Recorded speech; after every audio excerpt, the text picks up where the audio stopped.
ज्ञानैश्वर्यमत्सण्डाकारं भुजगशयनं पद्मनाभं सुरेशं विश्वाधारं गगनसदृशं मेघवर्णं शुभाङ्गं लक्ष्मीकान्तं कमलदयनं योगवेद्ध्यानगम्यं वन्दे विष्णुं भवेकरं सर्वलोकैकनाथं। ഓം നമോ ഭഗവതേ വാസുദേവായ. നമോ ഭഗവതേ വാസുദേവായ. ഓം ശ്രീകൃഷ്ണായ പരബ്രഹ്മണേ നമ. എല്ലാ സജ്ജനങ്ങൾക്കും ഗുരുവായൂരപ്പൻ്റെ നാമത്തെ സാഷ്ടാംഗ പ്രണാമം. ശ്രീകൃഷ്ണ ചരിതാമൃതത്തിൽ ശിശുപാലൻ്റെ മോക്ഷമാണ് നമ്മൾ ചിന്തിച്ചു കൊണ്ടിരിക്കുന്നത്. ഭഗവാനെ ഇത്രയധികം നിന്ദിച്ച് അളവറ്റ ജ്ഞാനത്തോടുകൂടി മഹർഷിമാരും ആത്മസാക്ഷാത്കാരം ചെയ്യ ബ്രാഹ്മണരും ഈ സദസ്സിൽ കുറവൊന്നുമല്ല. അതായത് ശിശുപാലൻ ഈ ശ്രീകൃഷ്ണനെ അഗ്രാസന പൂജ നടത്തിയത് പിടിക്കാതെ അത് എല്ലാവരുടെയും മുമ്പിൽ വെച്ച് ഭഗവാനെ അവഹേളിക്കുന്ന രംഗമാണ് നാം കാണാൻ തുടങ്ങിയിരുന്നത്. അങ്ങനെ ആത്മസാക്ഷാത്കാരം നേടിയ ബ്രാഹ്മണർ വരെ ഈ സദസ്സിൽ കുറവൊന്നുമല്ല. അതിനാൽ എണ്ണമറ്റ രാജാക്കന്മാരും ചക്രവർത്തിമാരും ദേവഗണങ്ങളും ആരാധിക്കുന്ന അവരിൽ ആരെയെങ്കിലും അഗ്രപൂജയ്ക്കായിട്ട് തിരഞ്ഞെടുക്കുകയായിരുന്നു വേണ്ടത്. ഈ മഹാവ്യക്തികളെയൊക്കെ മാറ്റി നിർത്തിക്കൊണ്ട് കേവലം ഒരു കാലിച്ചെറുക്കനായിരിക്കുന്ന ഈ കൃഷ്ണനെ തിരഞ്ഞെടുക്കുന്നത് എനിക്ക് മനസ്സിലാക്കാൻ വയ്യാത്ത കാര്യമാണ്. എൻ്റെ അഭിപ്രായത്തിൽ ഈ ഒരു കാക്കയേക്കാൾ ഒട്ടും മെച്ചമല്ല ഈ യാഗത്തിൽ അയാൾക്ക് അഗ്രപൂജ നൽകുന്നത്. ഈ കൃഷ്ണൻ ഏത് ജാതിയിൽപ്പെട്ടവനാണെന്നോ അവൻ്റെ തൊഴിൽ എന്താണെന്നോ നമുക്കാർക്കും അറിയില്ല.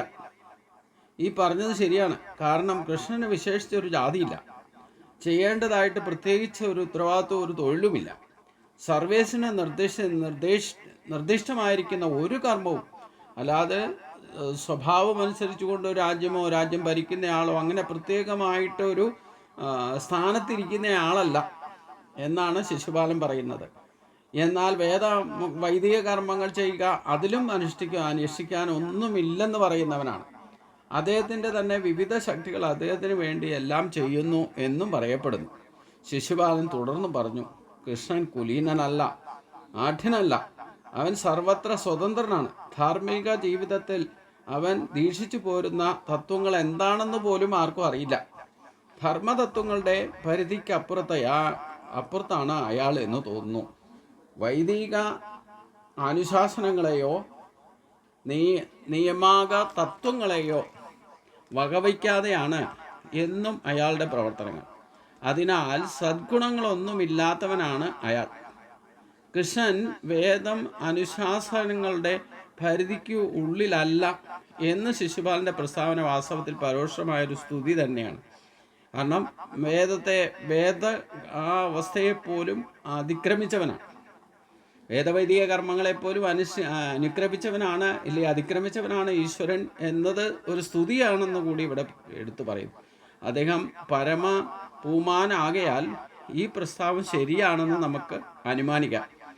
അദ്ദേഹം പ്രത്യേക ഒരു ഗുണവാനൊന്നുമല്ല എന്ന് പറഞ്ഞാൽ അദ്ദേഹത്തിന് ഭൗതിക ഗുണങ്ങളൊന്നും ഇല്ലെന്നാണ് ശിശുപാലൻ അർത്ഥമാക്കുന്നത്. പരമപൂമാനാകയാൽ കീഴ്നടപ്പോ സാമൂഹ്യ ധർമ്മങ്ങളോ തത്വങ്ങളോ വകവയ്ക്കാതെ അദ്ദേഹം സ്വതന്ത്രമായി പ്രവർത്തിക്കുന്നു എന്നർത്ഥം. ഈ പരിതസ്ഥിതികളിൽ യാഗത്തിലെ അഗ്രപൂജ കൈക്കൊള്ളാൻ അവൻ എങ്ങനെ യോഗ്യനാകും എന്ന് എനിക്ക് മനസ്സിലാകുന്നില്ല. വൈദിക സംസ്കാരം അനുസരിച്ച് ജീവിക്കുന്ന ധാരാളം സമുന്നതർ ജീവിക്കുന്ന മധുരാപുരി ഉപേക്ഷിച്ച് വേദങ്ങളെക്കുറിച്ചുള്ള വർത്തമാനം പോലും ഇല്ലാതെ സമുദ്രത്തിൽ അഭയം പ്രാപിച്ചിരിക്കുന്ന അവൻ തികഞ്ഞ വിഡ്ഢി തന്നെയാണെന്നാണ് എനിക്ക് പറയാനുള്ളത്. പരസ്യമായ ജീവിതം നയിക്കുന്നതിന് പകരം ജലാന്തർഭാഗത്ത് ഒളിച്ചുപോയി താമസിക്കുകയാണ് ചെയ്യുന്നത്. അതും ഒരു കോട്ട കെട്ടി വൈദിക ജ്ഞാനത്തെക്കുറിച്ച് മിണ്ടാട്ടം പോലും ഇല്ലാതെ ഒരു അന്തരീക്ഷത്തിലാണ് അവൻ്റെ വാസവും. കോട്ടയ്ക്ക് പുറത്ത് വരുമ്പോഴൊക്കെ കള്ളനെയോ തെമ്മാടിയോ കൊള്ളക്കാരനെയോ പോലെയാണ് അവൻ്റെ ജീവിതം. സത്യത്തിൽ ശ്രീകൃഷ്ണൻ ഒരു അധോലോകത്തിൽ പോയി ജീവിക്കുന്ന പോലെയാണ് ജീവിക്കുന്നതെന്നാണ് ശിശുപാലൻ്റെ അഭിപ്രായം. കൃഷ്ണനെ അഗ്രപൂജയ്ക്കായിക്കൊണ്ട് സർവശ്രേഷ്ഠനായി തിരഞ്ഞെടുത്തതിൽ ശിശുപാലന് ഏതാണ്ട് ഭ്രാന്ത് പിടിച്ച പോലെയായി. തൻ്റെ സൗഭാഗ്യം നഷ്ടപ്പെട്ടവനെ പോലെ നിരുത്തരവാദപരമായിട്ടാണ് അയാൾ സംസാരിച്ചത്. നിർഭാഗ്യത്തിൽ ഇരുൾ മൂടിക്കഴിഞ്ഞിരുന്നതിനാൽ ശിശുപാലൻ കൃഷ്ണനെ അധിക്ഷേപിച്ചുകൊണ്ടേയിരുന്നു. ഒരു പ്രതിഷേധവും കൂടാതെ കൃഷ്ണൻ അതൊക്കെ ക്ഷമയോടെ കേട്ടു. ഒരു പറ്റം ചെന്നായ്ക്കൾ ഓരിയിട്ടാൽ സിംഹം കൂസാറില്ലല്ലോ, അതേപോലെ പറയാനുള്ളതൊക്കെ പറയട്ടെ എന്ന് ധരിച്ചുകൊണ്ട് ഭഗവാൻ മന്ദസ്മിതത്തോടെ മിണ്ടാതെ നിന്നു. അതുപോലെ ഭഗവാൻ കൃഷ്ണൻ തീരെ പ്രകോപിതനാകാതെ മൗനം ദീക്ഷിച്ച് തന്നെ നിന്നതേയുള്ളൂ. ശിശുപാലൻ്റെ ഓരോ ആരോപണത്തിനും പോലും മറുപടി പറഞ്ഞതുമില്ല. എന്നാൽ ശിശുപാലനോട് യോജിപ്പുണ്ടായിരുന്ന അപൂർവം ചിലരൊഴികെ അവിടെ സന്നിഹിതരായിരുന്നവരെയൊക്കെ അത്യധികം കുബുദ്ധരാക്കി. കാരണം ഭഗവാനെയോ ഭക്തന്മാരെയോ അസഭ്യം പറയുന്നതിനെ ചെറുക്കുക എന്ന ഉത്തരവാദിത്വ ബോധമുള്ള ഏതൊരുവൻ്റെയും ധർമ്മമാണ് ശിശുപാലൻ്റെ ഈ വചനങ്ങൾ. അതിനെ എതിർക്കുക എന്നുള്ളത് ധർമ്മമാണ്. ശിശുപാലനെതിരെ തക്കതായ നടപടിയെടുക്കാൻ സാധിക്കാത്തതിനാൽ പ്രതിഷേധസൂചകമായിട്ട് ചില ദുരാരോപണങ്ങൾ കേൾക്കാതിരിക്കാൻ ചെവി പൊത്തിപ്പിടിച്ചു. സമ്മേളനത്തിൽ നിന്നും ഇറങ്ങിപ്പോയ ചിലർ ശിശുപാലൻ്റെ ഈ പ്രവൃത്തിയെ കുറ്റപ്പെടുത്തിക്കൊണ്ട് അവർ സ്ഥലം വിടുകയാണ് ഉണ്ടായത്. ഈ പരമപുരുഷനെ അധിക്ഷേപിക്കുന്നത് കേൾക്കുന്നിടത്ത് ഒരു നിമിഷം പോലും നിൽക്കരുതെന്ന് ആണ് വേദാനുശാസനം. ഇതിന് വിരുദ്ധമായിട്ട് പ്രവർത്തിക്കുന്നതിൻ്റെ പുണ്യകർമ്മങ്ങളൊക്കെ നഷ്ടമാവും. അവൻ്റെ ജീവിതം മതപ്പതിക്കുകയും ചെയ്യും. കുരു, മത്സ്യ, കേകേയ, സൃജ്ജയ വംശങ്ങളിൽപ്പെട്ട രാജാക്കന്മാരെല്ലാം അത്യന്തം കോപിച്ച് വാളും പരിചയമായിട്ട് ശിശുപാലനെ വധിക്കാൻ അടുത്തു. അവിടെ സന്നിഹിതനായിരുന്ന രാജാക്കന്മാരെല്ലാം അയാളെ വധിക്കാൻ തയ്യാറായിട്ടും ശിശുപാലൻ ഒട്ടും ഇളകിയില്ല. അത്രയ്ക്ക് വിഡ്ഢിയായിരുന്നു അയാൾ. വിഡ്ഢിതം നിറഞ്ഞ തൻ്റെ വാക്കുകളുടെ പ്രത്യാഘാതങ്ങളൊന്നും അയാൾ വകവച്ചതുമില്ല. മറ്റു രാജാക്കന്മാർ അയാളെ വധിക്കാൻ തയ്യാറെടുക്കുന്നത് കണ്ടപ്പോൾ അത് തടയുന്നതിന് പകരം അവരെ നേരിടാൻ അയാൾ വാളും പരിചയവുമായിട്ട് മുന്നോട്ട് അടുക്കുകയായിരുന്നു ചെയ്തത്. മംഗളകരമായിരിക്കുന്ന യാഗവേദിയിൽ അവർ യുദ്ധത്തിന് വട്ടം കൂട്ടിയപ്പോൾ അവരെ ശാന്തരാക്കാൻ കൃഷ്ണൻ നേരിട്ടിടപെട്ടു. തൻ്റെ അഹൈതുകമായ കാരുണ്യം മൂലം അദ്ദേഹം തന്നെ ശിശുപാലനെ വധിക്കാൻ തീരുമാനിച്ചു. തന്നെ ആക്രമിക്കാൻ ഒരുമ്പെട്ട രാജാക്കന്മാരെ ശിശുപാലൻ അധിക്ഷേപിക്കാൻ തുടങ്ങിയപ്പോൾ ഭഗവാൻ കൃഷ്ണൻ തൻ്റെ നിശ്ചിതമായിരിക്കുന്ന ചക്ര ആയുധം കൊണ്ട് ശിശുപാലൻ്റെ ശിരസ് ശരീരത്തിൽ നിന്ന് വേർപെടുത്തി. ഇപ്രകാരം ശിശുപാലൻ വധിക്കപ്പെട്ടപ്പോൾ സമ്മേളനത്തിനെത്തിയ ജനക്കൂട്ടത്തിൽ നിന്ന് വലിയ ആർപ്പുവിളിയും ശബ്ദകോലാഹലങ്ങളും ഉയർന്നു. ഈ തക്കം മുതലെടുത്ത് ശിശുപാലൻ്റെ അനുയായികളായിരിക്കുന്ന രാജാക്കന്മാർ പ്രാണഭയം കൊണ്ട് പെട്ടെന്ന് സ്ഥലം വിടുകയാണ് ഉണ്ടായത്. ഇങ്ങനെയൊക്കെ ആണെങ്കിലും ഭാഗ്യവാനായ ശിശുപാലൻ്റെ ആത്മാവ് എല്ലാവരുടെയും സാന്നിധ്യത്തിൽ കൃഷ്ണൻ്റെ ശരീരത്തിൽ ലയിച്ചു ചേരുകയും ചെയ്തു. ഒരു കൊള്ളിയാൻ ഭൂമണ്ഡലത്തിൽ പതിക്കുന്നത് പോലെ ശിശുപാലൻ്റെ ആത്മാവ് ഭഗവാൻ കൃഷ്ണൻ്റെ അതീന്ദ്രിയ ശരീരത്തിൽ ലയിച്ചു ചേർന്നത് 4 കുമാരന്മാരുടെ ശാപമേറ്റ് വൈകുണ്ഠ ലോകത്തു നിന്ന് ഭൗതിക ലോകത്ത് പതിച്ച ജയവിജയന്മാരുടെ കഥയാണ് നമ്മെ ഓർമ്മിപ്പിക്കുന്നത്. തുടർച്ചയായ 3 ജന്മങ്ങളിൽ ഭഗവാന്റെ ബദ്ധശത്രുക്കളായി പ്രവർത്തിക്കണമെന്നും ആ ജന്മങ്ങൾ അവസാനിക്കുമ്പോൾ ജയവിജയന്മാർക്ക് വൈകുണ്ഠ ലോകത്ത് തിരിച്ചെത്തി ഭഗവാന്റെ സംബന്ധികളായിട്ട് അദ്ദേഹത്തെ സേവിക്കാം എന്നുമായിരുന്നു വ്യവസ്ഥ തന്നെ. അത് പാലിക്കപ്പെട്ടു എന്ന് പറയാം. കൃഷ്ണന്റെ ശത്രുവായി പ്രവർത്തിച്ചെങ്കിലും ശിശുപാലൻ ഒരു നിമിഷം പോലും കൃഷ്ണ അവബോധത്തിൽ നിന്ന് വിട്ടുപോയിരുന്നില്ല എന്നതാണ് സത്യം. ശത്രുഭാവത്തിലാണെങ്കിലും കൃഷ്ണനെ തന്നെയാണ് ഭജിച്ചിരുന്നത്, കൃഷ്ണനെ തന്നെയാണ് സ്മരിച്ചിരുന്നത്. അയാൾ സദാ കൃഷ്ണനെക്കുറിച്ചുള്ള ചിന്തയിലായിരുന്നു. അങ്ങനെ സർവേശ്വരനിൽ ലയിച്ച് അയാൾക്ക് സായുജ്യ മുക്തി ലഭിച്ചു. തുടർന്ന് ഭഗവാന്റെ പരിചാരകൻ എന്ന നിലയിൽ പൂർവ്വനിലയിൽ പുനഃപ്രതിഷ്ഠ ലഭിക്കുകയും ചെയ്തു. മരണസമയത്ത് സർവേശ്വരൻ്റെ ചിന്തയിൽ മുഴുകിയിരിക്കുന്നവർ ദേഹനാശം സംഭവിക്കുമ്പോൾ ആ നിമിഷത്തിൽ തന്നെ ഭഗവത് സാമ്രാജ്യത്തിൽ പ്രവേശിക്കുമെന്ന വസ്തുത ഭഗവത്ഗീതയിൽ പ്രസ്താവിക്കപ്പെട്ടിട്ടുണ്ട്. ശിശുപാലൻ്റെ മോക്ഷപ്രാപ്തിയെ തുടർന്ന് യാഗവേദിയിൽ സന്നിഹിതരായിരുന്നവർക്ക് മുഴുവൻ രാജാ യുധിഷ്ഠിരൻ പാരിതോഷികങ്ങൾ നൽകി ആദരിച്ചു. യാഗത്തിൽ ഏർപ്പെട്ടിരുന്ന പുരോഹിതന്മാർക്കും ജ്ഞാനികളായിരിക്കുന്ന മഹർഷിമാർക്കും അദ്ദേഹം തക്കതായിരിക്കുന്ന പ്രതിഫലം നൽകി. ഈ വക പതിവ് ചടങ്ങുകൾക്ക് ശേഷം അദ്ദേഹം സ്നാനം നടത്തി. യാഗാനന്തരമുള്ള ഈ സ്നാനം സാങ്കേതികമാണ്. അപഭൃത സ്നാനം എന്നാണ് ഇതിൻ്റെ പേര്. ഇപ്രകാരം യുധിഷ്ഠിരൻ നടത്തിയ രാജസൂയ യജ്ഞം വിജയകരമായിട്ട് പര്യവസാനിപ്പിക്കാൻ ഭഗവാൻ കൃഷ്ണൻ സഹായിച്ചു.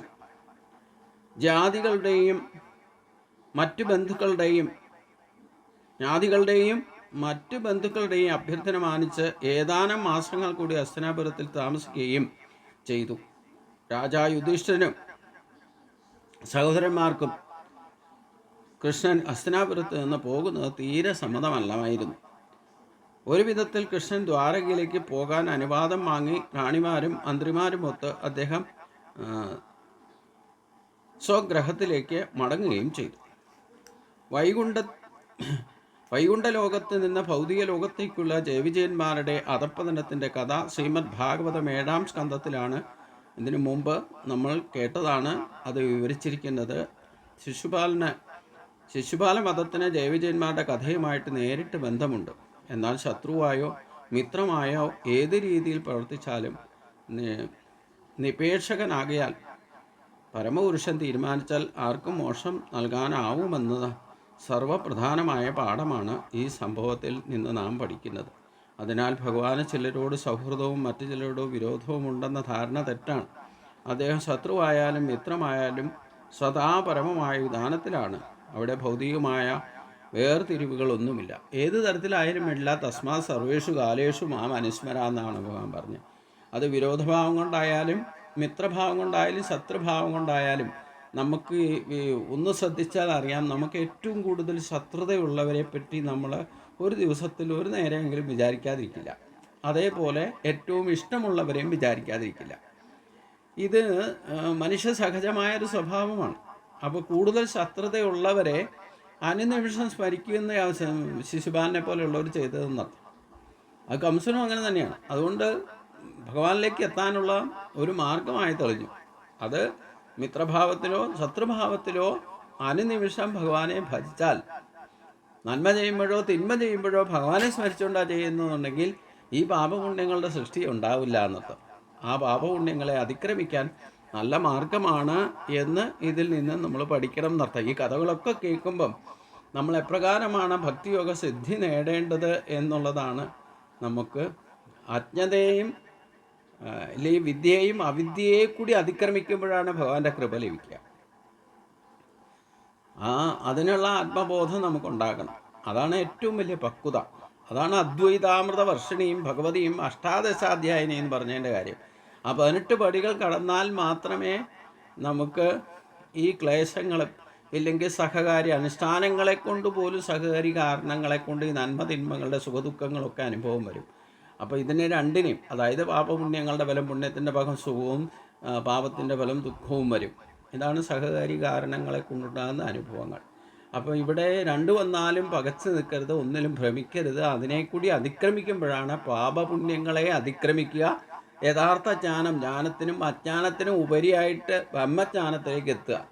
ആ ബ്രഹ്മജ്ഞാനത്തിലേക്ക് എത്തുമ്പോഴാണ് യഥാർത്ഥത്തിൽ ഭഗവാന്റെ കൃപ ലഭിക്കുക. കൃപ ലഭിക്കുമ്പോഴാണ് മോക്ഷപ്രാപ്തി. അത് ശത്രുഭാവത്തിലായാലും ഇല്ല, മിത്രഭാവത്തിൽ ആയിട്ടില്ല. അവസാനം ഭഗവാനിലേക്ക് എത്തുമ്പോഴത്തേനും ആധുനിക ശുദ്ധി നേടി അന്ധകരണ ശുദ്ധി വിവേകം ഉണ്ടായാൽ നമ്മൾ ഈ പാപപുണ്യങ്ങളെയൊക്കെ അതിക്രമിച്ചിരിക്കുന്നതാണ് പറയുന്നത്. ഓട്ടോമാറ്റിക്കായിട്ട് ആ ഒരു ലെവലിൽ എത്തിയിരിക്കും. അപ്പോഴാണ് ജീവൻ മുക്തി സാധ്യമാകുക, പിന്നെ ഒരു ജന്മം ഇല്ലാതിരിക്കുകയും. അപ്പോൾ ത്തിന് ശേഷമുള്ള സ്നാനത്തിന് ശേഷം രാജാ യുധിഷ്ഠിര ജ്ഞാനികളായിരിക്കുന്ന ബ്രാഹ്മണരുടെ മധ്യത്തിൽ സ്ഥിതി ചെയ്തപ്പോൾ അദ്ദേഹം ദേവേന്ദ്രനെ പോലെ അത്യന്തം സുന്ദരനായി തേജസ്വിയായിട്ട് കാണപ്പെട്ടു. യജ്ഞത്തിൽ പങ്ക് കൊണ്ട ദേവന്മാർക്കൊക്കെ അദ്ദേഹം ധാരാളമായിട്ട് പാരിതോഷങ്ങൾ നൽകി. സന്തുഷ്ടരായിരിക്കുന്ന ദേവന്മാർ രാജാവിൻ്റെ പ്രവർത്തനങ്ങളെയും ഭഗവാൻ കൃഷ്ണൻ്റെ മഹിമാനങ്ങളെയും പ്രകീർത്തിച്ചുകൊണ്ട് മടങ്ങിപ്പോവുകയും ചെയ്തു.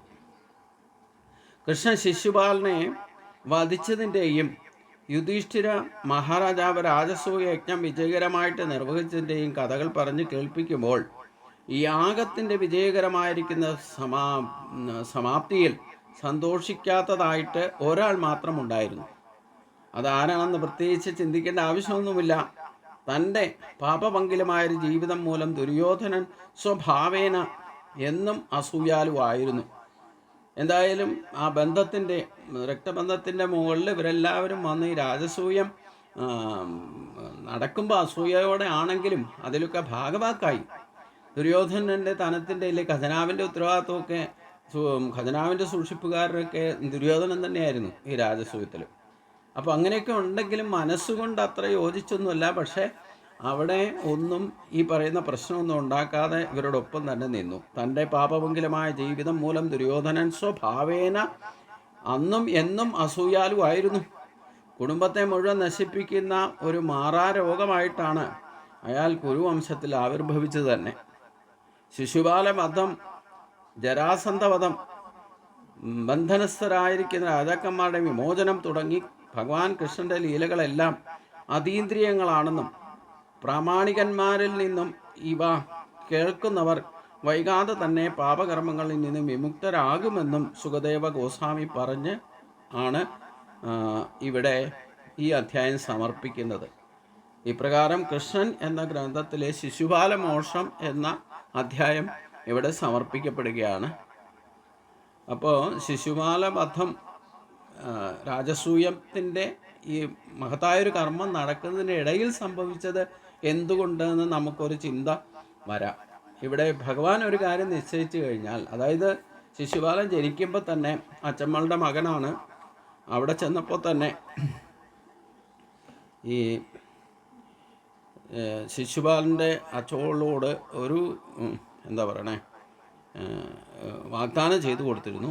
ഇവനെ അന്തകൻ, അതായത് ഈ ശിശുപാലൻ്റെ അന്തകൻ ശ്രീകൃഷ്ണന് മാത്രമേ കൊല്ലാൻ സാധിക്കുകയുള്ളൂ എന്നൊരു കണ്ടെത്തൽ അമ്മയ്ക്കും ആ കുടുംബത്തിലുള്ളവർക്കും അറിയാം. അതുകൊണ്ട് അമ്മയുടെ അച്ചമ്മൾ ശ്രീകൃഷ്ണനോട് ഇങ്ങനെ അറിഞ്ഞു കഴിഞ്ഞപ്പോൾ പറഞ്ഞു, എൻ്റെ മകനെ വധിക്കരുത് എന്ന് പറഞ്ഞു. അപ്പോൾ കൃഷ്ണൻ പറഞ്ഞു, അതിനൊരു കണ്ടീഷനായിട്ട് പറഞ്ഞത്, എന്നെ ഇവൻ 100 കുറ്റം പറയുന്നവരെ ഞാൻ ഇവനെ വധിക്കില്ല, പക്ഷെ അത് കവിഞ്ഞാൽ ഇവന് വധിക്കേണ്ടതായിട്ട് വരും എന്ന് പറഞ്ഞിരുന്നു. അപ്പോൾ ഈ രാജസൂയത്തിൽ വെച്ച് ആ 100 ഭഗവാനെ കുറ്റപ്പെടുത്തിക്കൊണ്ട് സംസാരിച്ചു. 100 തികഞ്ഞു. ആ നിമിഷം ഭഗവാൻ തൻ്റെ ആയുധം ഉപയോഗിച്ചുകൊണ്ട് ശിശുപാലനെ വധിക്കുകയാണ് ഉണ്ടായത്. അതാണ് ശരിക്കും അതിന് ഭഗവാൻ ഒരു കാര്യം നിശ്ചയിച്ചാൽ ഈ ധർമാധർമ്മങ്ങളോ ഇല്ലെങ്കിൽ ഒരു ഉത്സവം നടക്കുമ്പോഴോ ഇല്ലെങ്കിൽ ഇങ്ങനെയൊക്കെ സംഭവിക്കുന്നത് നമുക്ക് അനിഷ്ടമായിട്ട് തോന്നുന്നു എന്ന് മാത്രമേ ഉള്ളൂ. ഭഗവാനെ സംബന്ധിച്ച് ഈ ധർമാധർമ്മങ്ങളെ പറ്റിയൊന്നും അതിനൊക്കെ അതിക്രമിച്ച ആളായതുകൊണ്ട് ഇതൊന്നും അങ്ങനെ ഒരു ചിന്താവിഷയമല്ല എന്ന് വേണം മനസ്സിലാക്കാൻ. ഇതിൻ്റെ അടുത്ത ഭാഗം നമുക്ക് അടുത്ത ദിവസം ചിന്തിക്കാം. എല്ലാവർക്കും നമസ്കാരം. ഓം ശാന്തി ശാന്തി ശാന്തി.